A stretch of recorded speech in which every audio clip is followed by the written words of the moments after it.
Welcome to KRR kitchen. இன்றைக்கி நம்ம கிச்சனில் நல்ல ஒரு ஆரோக்கியமான டிஃபன் ரெசிபி தான் பார்க்க போகிறோம். இன்றைக்கி நம்ம ராகி பன் தோசை எப்படி செய்கிறதுன்னு தான் பார்க்க போகிறோம். இந்த பன் தோசை பார்த்திங்கன்னா இன்ஸ்டண்ட்டாக செய்யக்கூடியது தான். மாவுலெல்லாம் கலந்து அது கூட வெஜிடபிள்லாம் சேர்த்து செய்ய போகிறோம். டேஸ்ட்டு பார்த்திங்கன்னா ரொம்பவே அருமையாக இருக்கும். வெளில நல்லா கிறிஸ்பியாகவும் உள்ளே நல்லா சாஃப்டாகவும் சாப்பிட்றதுக்கு டேஸ்ட்டு ரொம்ப அருமையாக இருக்குங்க. எப்படி செய்கிறதுன்னு நம்ம வீடியோக்குள்ளே போய் பார்ப்போம். அதுக்கு முன்னாடி நம்ம சேனலில் இப்போ தான் ஃபஸ்ட் டைம் பார்க்குறீங்கன்னா சப்ஸ்கிரைப் பண்ணி வச்சுக்கோங்க. கூடவே பெல் சிம்பிள் ப்ரெஸ் பண்ணி ஆளுங்கிற ஆப்ஷனையும் ப்ரெஸ் பண்ணி வச்சுக்கோங்க.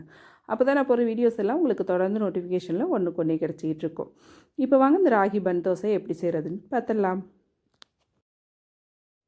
இப்போ இந்த ராகி பன் தோசை செய்கிறதுக்கு நம்ம மாவு கலந்து எடுத்துக்குவோம். அதுக்கு பார்த்திங்கன்னா மெஷரிங் கப்பால் 1 கப் அளவுக்கு ராகி மாவு எடுத்துருக்கேன். நீங்கள் எதில் அளக்குறீங்களோ அதே கப்பால் ரவை எடுத்துக்குங்க 1 கப் அளவுக்கு.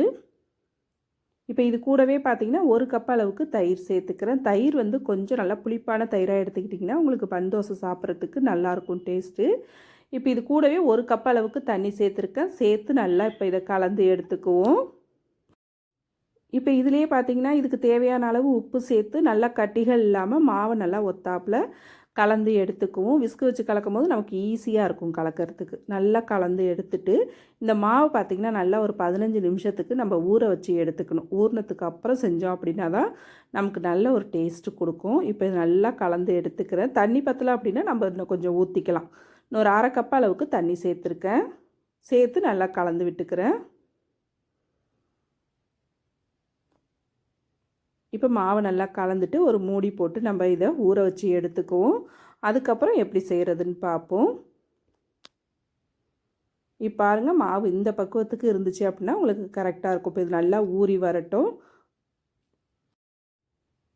மாவு பார்த்திங்கன்னா நல்லா ஊற வச்சு எடுத்துக்கிட்டேன். நல்லா ஒரு 15 நிமிஷம் ஆயிடுச்சு. இப்போ இந்த மாவு வந்து பார்த்திங்கன்னா நல்லா ஊறினதுக்கப்புறம் இன்னும் கொஞ்சம் நல்லா திக்காகி வந்திருக்கு பாருங்கள். இப்போ இந்த மாவை நம்ம மிக்ஸி ஜாரில் சேர்த்து அரைச்சி எடுத்துக்குவோம். நல்லா நைஸாக அரைச்சி எடுத்துக்குங்க. தண்ணிலாம் எதுவும் சேர்க்க வேணாம். நம்ம அதில் சேர்த்துருக்க தண்ணி தயிரே போதும். அரைச்சி மட்டும் எடுத்துக்கிட்டோம்னா போதும். நல்லா நைஸாக அரைச்சி எடுத்துகிட்டு வந்துக்குவோம். இப்போ அரைச்ச மாவு பார்த்திங்கன்னா அதே பாத்திரத்தில் ஊற்றி வச்சுக்கிறேன். நல்லா ஒத்தாப்பில் ஒன்று கலந்து வரும். நம்ம அரைச்சிட்டு செய்யும் போது ரவையும் கொஞ்சம் நமக்கு நல்லா அரைப்பட்டு வரும். அதுக்கு தான் அரைச்சிட்டு செய்யணும். இப்போ இது இப்படியே இருக்கட்டும். இதுக்கு ஒரு தாளிப்பு ரெடி பண்ணிக்குவோம். தாளிக்கிறதுக்கு அடுப்பில் ஒரு கடாய் வச்சுருக்கேன். ஒரு 2 டேபிள் ஸ்பூன் அளவுக்கு எண்ணெய் சேர்த்துக்கிறேன். எண்ணெய் நல்லா காயட்டும். காஞ்சதுக்கப்புறம் பார்த்திங்கன்னா ஒரு 2 டீஸ்பூன் அளவுக்கு கடலைப்பருப்பு சேர்த்துக்கிறேன். 1 டீஸ்பூன் அளவுக்கு உளுத்தம்பருப்பு, ஒரு 1/2 டீஸ்பூன் அளவுக்கு கடுகு சேர்த்துக்கிறேன். இந்த கடலைப்பருப்பு உளுத்தம்பருப்புலாம் நிறையா சேர்க்கும் போது சாப்பிட்றப்ப டேஸ்ட்டு நல்லா அருமையாக இருக்கும். அதனால் கொஞ்சம் தாராளமாகவே சேர்த்துக்குங்க. இப்போ இது நல்லா பொரிஞ்சு நல்லா ஒத்தாப்பில் செவந்து வரட்டும். கடுகு வந்து நல்லா பொரிஞ்சு இந்த அளவுக்கு நல்லா செவந்து வரணும். வந்ததுக்கப்புறம் பார்த்திங்கன்னா இது கூடவே கொஞ்சமாக பெருங்காயத்தை சேர்த்துக்கிறேன். அப்புறம் ஒரு பெரிய வெங்காயம் நல்லா பொடிசாக கட் பண்ணி வச்சுருக்கேன். அதையும் சேர்த்துக்கிறேன். ஒரு சின்ன துண்டு இஞ்சி, 2 பச்சை மிளகாய் அதையும் நல்லா பொடிசாக கட் பண்ணி வச்சுருக்கேன். கருவேப்பிலை கொத்தமல்லியும் நல்லா பொடிசாக கட் பண்ணது சேர்த்து ஒரு 2 நிமிஷத்துக்கு வதக்கி விட்டோம்னா போதும். வெங்காயம் வந்து பார்த்திங்கன்னா ரொம்ப வதங்கக்கூடாது. அந்த கண்ணாடி பக்குவத்துக்கு வதங்கி கொஞ்சம் க்ரெஞ்சாக தான் இருக்கணும். அப்போ தான் சாப்பிட்றப்ப டேஸ்ட்டு நல்லாயிருக்கும். இப்போ ஒரு 2 செகண்ட் கலந்து விட்டதுக்கப்புறம் பார்த்திங்கன்னா ஒரு கேரட் மீடியம் சைஸில் உள்ளது துருவி எடுத்து வச்சுருக்கேன். அப்புறம் பார்த்திங்கன்னா இந்த வெஜிடபிளுக்கு மட்டும் தேவையான அளவு உப்பு சேர்த்துக்குங்க. நம்ம ஏற்கனவே மாவில் உப்பு சேர்த்துட்டோம். அதனால் இதுக்கு மட்டும் கொஞ்சமாக உப்பு சேர்த்து இதையும் லைட்டாக ஒரு 2 நிமிஷத்துக்கு வதக்கணும்னா போதும். ஒரு 1/4 டீஸ்பூன் அளவுக்கு மஞ்சள் தூளும் சேர்த்துருக்கேன். இதையும் நல்லா கலந்து எடுத்துக்குவோம். நல்லா இது கலந்து எடுத்ததுக்கப்புறம் பார்த்திங்கன்னா சூடு இல்லாமல் ஆற வச்சு எடுத்துக்குவோம். இப்போ இது நல்லா ஆறட்டும். இப்போ வெஜிடபிள் நம்ம வதக்குனது ஆறினதுக்கு அப்புறம் பார்த்திங்கன்னா நம்ம கலந்து வச்சுருக்க மாவோடு சேர்த்துக்குவோம். மாவு பாருங்கள் கரெக்டான பக்குவத்துக்கு இருக்குது. இப்போ இதில் வந்து பார்த்திங்கன்னா ஒரு 1/2 கப் அளவுக்கு எதால் அளந்தீங்களோ அதால் ஒரு 1/2 கப் அளவுக்கு அரிசி மாவு சேர்த்துக்கிறேன். இது கூடவே நம்ம வதக்கி வச்ச காய்கறியும் சேர்த்துக்குவோம். அப்புறம் பார்த்திங்கன்னா ஒரு 1/4 டீஸ்பூன் அளவுக்கு ஆப்ப சோடாப்பு சேர்த்துக்கிறேன். நல்லா உங்களுக்கு பன் தோசை வந்து சாஃப்டாக வரும். நல்லா உப்பியும் வரும்.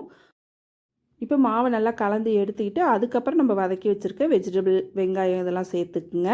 முன்னாடியே சேர்த்தோம் அப்படின்னாக்கா நம்ம அரிசி மாவு சேர்த்து கலக்கிறது கொஞ்சம் அங்கங்கே கட்டி கட்டியாக இருக்கிற மாதிரி இருக்கும். மாவை நல்லா கலந்துட்டு நம்ம கடைசியாக இது போல் வெஜிடபிள் வதக்கி வச்சுருக்கிறத சேர்த்து கலந்தோம் அப்படின்னா நல்லா ஒத்தாப்பில் கலந்து வரும்.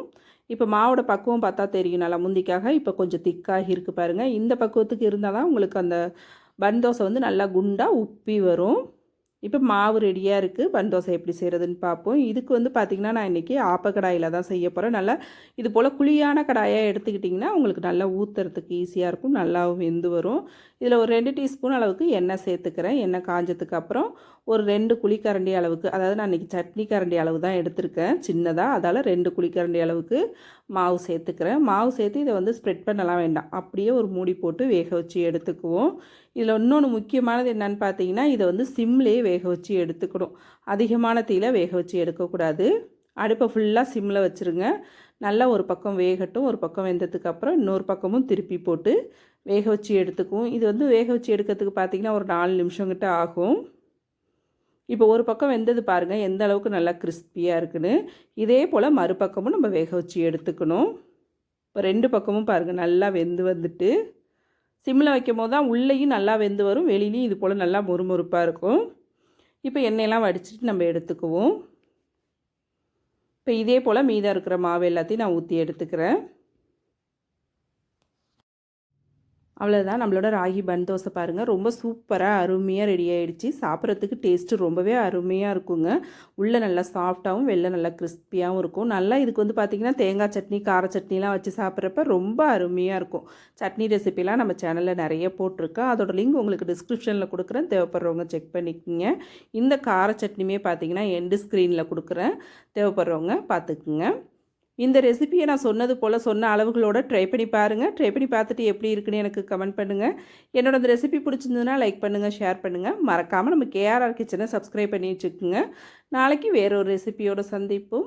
தேங்க்ஸ் ஃபார் வாட்சிங்.